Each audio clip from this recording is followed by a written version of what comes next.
कि भारतीय राष्ट्रीय कांग्रेस ने इस महाधिवेशन में अलग अलग विषयों पर जो प्रस्ताव लाए, उसमें एक प्रस्ताव नौजवानों पर है, महिलाओं पर है, शिक्षा के लिए है। ये तीनों अहम चीज़ें हैं जिसको कांग्रेस पार्टी ने हमेशा अपनी सोच के साथ जोड़ा, अपनी विचारधारा के साथ जोड़ा।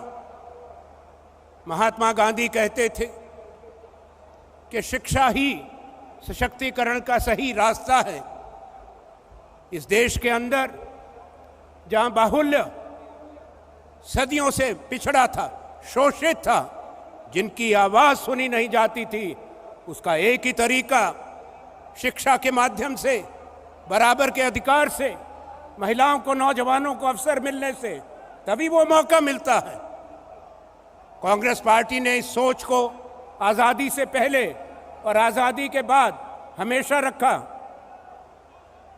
चाहे पंडित जी थे, जवाहरलाल नेहरू जी, जब उन्होंने कमान संभाली, एक नौजवान थे।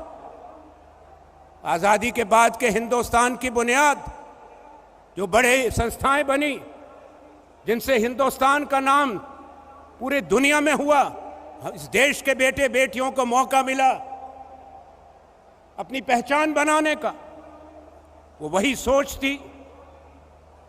ये याद दिलाना जरूरी है। जो आज कहते हैं क्या हुआ, हिंदुस्तान 2014 से बनना शुरू नहीं हुआ। हिंदुस्तान 15 अगस्त 1947 से अपने कदम बढ़ा चुका था। जब हुकूमत बदली हिंदुस्तान में 2014 में, बीजेपी और इनकी सरकार आई, उससे पहले भारत बहुत दशक पहले परमाणु शक्ति बन चुका था। भारत अंतरिक्ष में जा चुका था। आर्यभट्ट कब गया था? इंदिरा जी के समय।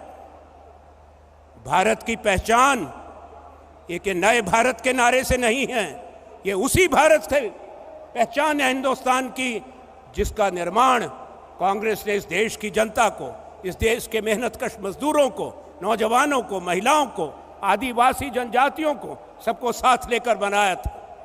आज शायद वो वक्त है हमको सोचने का, नौजवानों के लिए, महिलाओं के लिए। इस देश में बाहुल्य युवा पीढ़ी का है।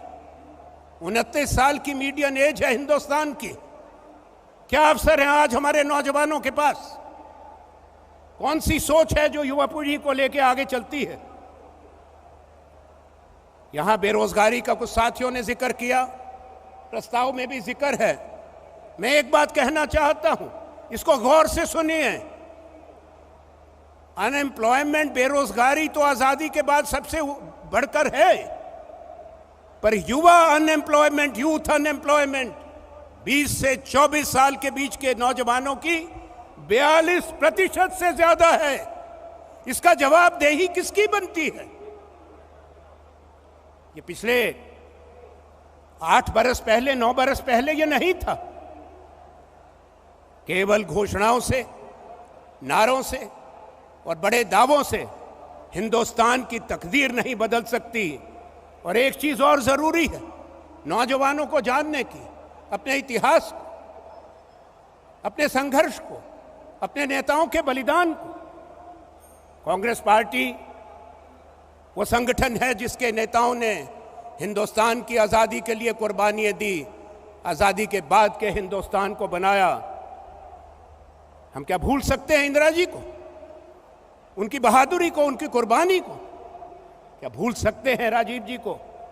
ये देश के शहीद हैं। दुर्भाग्य की बात है कि आज के हिंदुस्तान में पंडित जवाहरलाल नेहरू का नाम लेने पर आपत्ति है, इंदिरा जी का नाम लेने पर आपत्ति है, राजीव जी का नाम लेने पर आपत्ति है। यही कारण है इस देश में जो वातावरण है उसको बदलने के लिए राहुल गांधी जो यात्रा लेके चले, जिसका जिक्र आया, जहां उस सोच के साथ हम अपनी सोच को जोड़ते हैं, अपनी आवाज को जोड़ते हैं। मैं इस मंच से तमाम कांग्रेस जनों को, अपने भाई बहनों को, इस देश के बेटे बेटियों को एक आह्वान करना चाहता हूं। मैं उस राज्य से आता हूं जिसने एक सरकार बदली, हिमाचल से। कल हमारे नौजवान मुख्यमंत्री ठाकुर सुखविंदर सिंह बोले थे, मेरे हिमाचल को देवभूमि कहा जाता है। हमने एक संदेश दिया है परिवर्तन का, बदलाव का। ये बदलाव देवभूमि से शुरू हुआ है, ये पूरे भारत में होना चाहिए, उसी की तैयारी होनी चाहिए, वही ऐलान रायपुर से होना चाहिए। धन्यवाद। जय हिंद।